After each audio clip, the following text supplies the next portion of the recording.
class 9 ছাত্ৰছাত্ৰীসকল নমস্কাৰ তোমালোকক মই জেনাৰেল মেথছৰ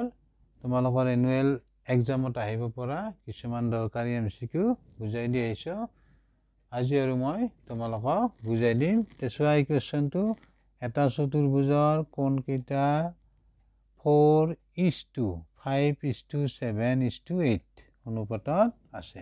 তেন্তে বৃহত্তম কোণটোৰ মাপ হ'ব আমাৰ চাৰিটা অপচন আছে আমি সূত্ৰটো এনেদৰে লিখিলাম তোমালোকে মনত ৰখাৰ সুবিধাৰ কাৰণে মই এনেকৈ সূত্ৰটো দিছো চাবা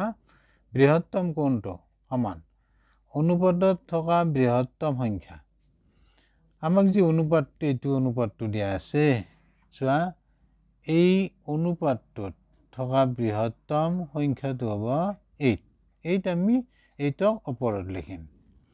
নেক্সট অনুপাতত থকা সংখ্যা কেইটাৰ সমষ্টি আৰু এই অনুপাতত থকা সংখ্যা কেইটা 4 5 7 8 গটেই কেইটা আমি টোটাল কৰি তলত লিখিম ইনটু 360 ডিগ্ৰী যেটো আমাক চতুৰ্ভুজ কৈছে চতুৰ্ভুজৰ চাৰিওটা কোণৰ যোগফল 360 ডিগ্ৰী হলা বুজি আৰু যদি তোমাক ক্ষুদ্ৰতম কোণটো নিৰ্ণয় কৰিব দিয়ে তেতিয়া তুমি ওপৰত লিখিবা অনুপাতত থকা ইয়াতে আমি বৃহত্তম নিলিখো তেতিয়া লিখিম ক্ষুদ্ৰতম সংখ্যাটো তেতিয়া 4 আহিব ইয়াত ওপৰত আৰু অনুপাতত থকা সংখ্যা কেইটাৰ সমষ্টি এই যোগফলটো এই গোটেই যোগ কৰিবা তুমি 4 5 7 8 যোগ কৰি লিখিবা আৰু ইয়াতে তোমাৰ 360 ডিগ্ৰী হ'ব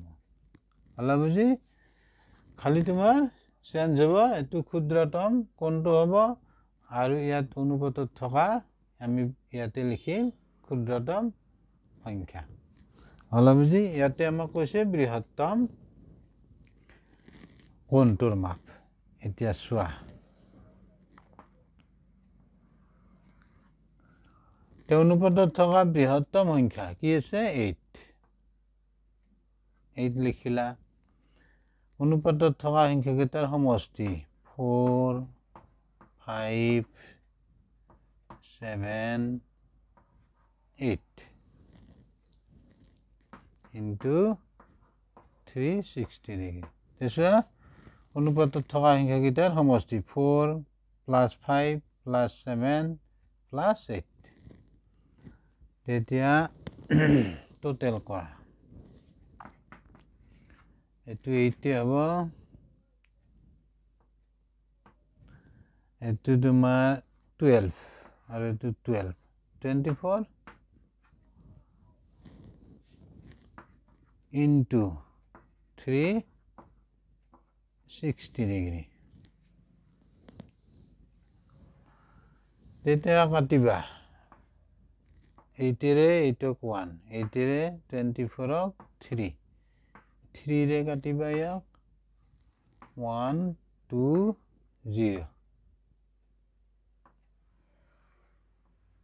1 2 0 120 ডিগ্ৰী চোৱা 120 ডিগ্ৰী বি অপশন বি তে বুজি পালা নিশ্চয়